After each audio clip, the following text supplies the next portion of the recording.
مسند احمد بن حنبل کی حدیث نمبر ہے 7652، صحیح بخاری میں بھی ہے اور یہ صحیح مسلم کے اندر بھی ہے، متفق علیہ روایت ہے اور بہت اہم روایات میں سے ایک۔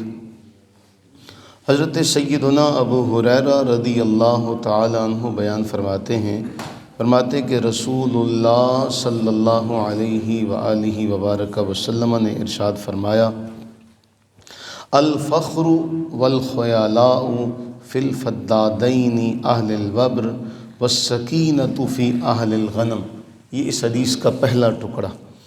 فرمایا فخر، تکبر، چیخنا چلانا، شور مچانا یہ اونٹوں والوں میں سے ہے۔ فخر کرنا، تکبر کرنا، چیخنا چلانا یہ کن کا ہے طریقہ؟ اونٹوں والوں کا۔ اور جو بکری چرانے والے ہیں فرمایا ان میں دلی نرمی، جو دل ہے نا ان کا نرم دلی اور ملائمت پائی جاتی ہے۔ یہ اس حدیث کا پہلا ٹکڑا۔ اب اس حدیث کے پہلے ٹکڑے پر اگر ہم غور کریں، فرمایا کہ اونٹوں والوں میں سختی ہے اور بکریوں والوں میں نرمی ہے۔ اب آپ اس کا عام اور سادہ سا مفہوم بڑا آسانی سے جانتے بھی ہیں، سمجھتے بھی ہیں کہ جیسی انسان کی صحبت ہوتی ہے ویسی انسان کی عادت ہو جاتی ہے۔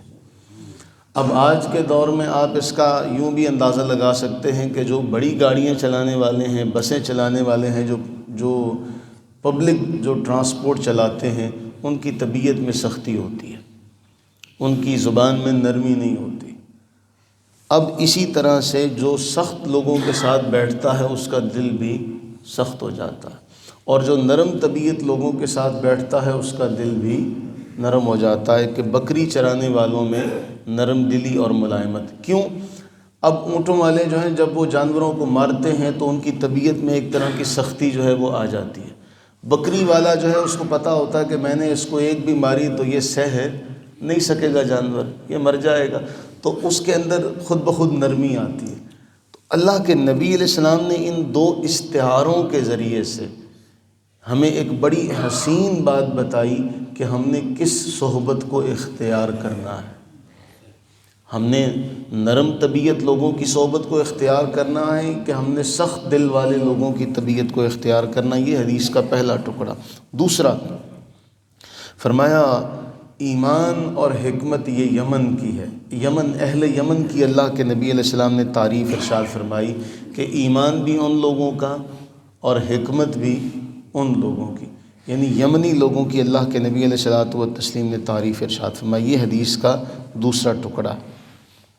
اس کے بعد ایک بڑا اہم ترین جملہ جو ائمہ محدثین نے لکھا، وہ بڑی اہم بات ہے کہ یمن کو یمن اس لیے کہتے ہیں کہ وہ کعبہ معظمہ کے دائیں جانب ہے۔ وہ کعبہ معظمہ کے، چونکہ یمین جو ہے وہ دائیں کو کہتے ہیں اور شمائل جو ہے وہ بائیں کو کہتے ہیں، تو چونکہ یمن جو ہے وہ دائیں جانب ہے تو اس کو یمن کہا گیا، اور جو علاقہ شام ہے اسے شام اس لیے کہتے ہیں کہ وہ بائیں جانب ہے، کعبۃ اللہ کے بائیں جانب ہے، تو وہ یمن کہلاتا ہے اور وہ شام کہلاتا ہے۔ اللہ کے نبی سرور عالم صلی اللہ علیہ وسلم نے یمن والوں کی تعریف بیان کی۔ اس کی ایک وجہ یہ بھی تھی کہ یمن والوں نے بہت آسانی سے اور پہلی دعوت میں اسلام قبول کر لیا۔ اللہ کے نبی علیہ السلام نے ان کی تعریف ارشاد فرمائی۔ بعض ائمہ محدثین نے یہ لکھا ہے کہ صرف اس دور کے اہل یمن کی تعریف کی گئی، جبکہ بعض نے یہ لکھا ہے کہ وہ علاقہ جو ہے یمن اور شام کا، وہ قیامت تک کے لیے اللہ کے نبی علیہ الصلوۃ والتسلیم نے ارشاد فرمایا ہے، بعض روایات میں وہ برکت والا ہے۔ اور آپ شاید اس بات کو سمجھیں، شاید اس بات کو نہ جان سکیں، کیونکہ ہمارا دائرہ کار بھی سوچنے کا، سمجھنے کا بڑا محدود سا ہے، کہ آپ یہ دیکھیں کہ جن مراکز کو اللہ کے نبی صلی اللہ علیہ وسلم نے ایمان کا مرکز قرار دیا تھا، جن جگہوں کو، آج ان جگہوں کے اوپر وہ ہمارا جو کفر ہے وہ چاہتا ہے کہ ہمارے ان علاقوں پر قابض ہو جائے، ان علاقوں پر وہ قابض ہونے کی بھرپور کوشش کر رہا ہے جن جن علاقوں کے بارے اللہ کے نبی علیہ السلام نے بشارت دی تھی کہ یہاں سے ایمان دوبارہ، اسلام جو ہے وہ دوبارہ طاقتور ہو کر نکلے گا، یہاں سے مجاہدین نکلیں گے، ان تمام علاقوں پر آج ان کا قبضہ ہے یا وہ کرنے کی کوشش کر رہے ہیں۔ ان میں یمن ہے، ان میں شام ہے، ان میں فلسطین ہے، یہ وہ علاقے ہیں جو سر فہرست ہیں۔ اور ہم کہ وہی ہمارا جو مزاج ہے کہ ہم 4 دن شور مچاتے ہیں اور 4 دن ہم بڑا واویلا کرتے ہیں، اس کے بعد ہم بیٹھ جاتے ہیں، ہم کسی بھی معاملے کو اس کے منطقی انجام تک نہیں پہنچاتے۔ یہ ہمارا من حیث القوم ہمارا ایک کہہ لیں کہ رویہ بن چکا ہے۔ فلسطین آج بھی اسی طرح سے وہاں کے لوگ جو ہیں وہ پریشان حال ہیں۔ اللہ سے یہ دعا کریں کہ اللہ تعالیٰ اس خیر والے وقت کا صدقہ ان کی غیب سے امداد فرمائے کہ وہ لوگ تو ہم ان کے جو جملے ہیں نا ان کو نہیں سمجھ سکے۔ انہوں نے کہا تھا خیبر دوبارہ نہیں ہوگا، یہ ایک معمولی سا جملہ ہے سننے میں بھی، لیکن اگر اس کی گہرائی میں جائیں تو یہ جملہ بہت بڑا پیغام دے رہا ہے کہ خیبر ایک ہی بار ہوا تھا، غزوہ خیبر ایک ہی بار ہوا تھا، دوبارہ نہیں ہوگا۔ مراد یہ ہے کہ اب تم دوبارہ ہم پر غالب نہیں آ سکو، اب ہمارا ہی دور آئے گا۔ تو وہ تو اس بات کو لے کے آج تک محنت اور جد و جہد کر رہے ہیں، تو مسلمانوں کو کیا ہوا؟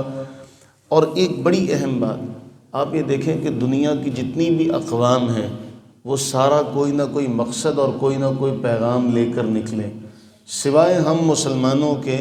ہم مسلمانوں میں جتنے بھی لوگ ہیں وہ سارے ایک دوسرے کی تکفیر میں لگے ہوئے ہیں، دائیں سے بائیں اور بائیں سے دائیں، جہاں بھی آپ دیکھ لیں اپنے ارد گرد، جہاں بھی گرد و پیش پر نظر ڈالیں گے، جتنے بھی بڑے بڑے لوگ ہیں، وہ یوٹیوبرز ہوں، وہ بلاگرز ہوں، وہ علماء ہوں، وہ اسکالر ہوں، وہ سارے ایک دوسرے کی تکفیر پر لگے ہوئے ہیں۔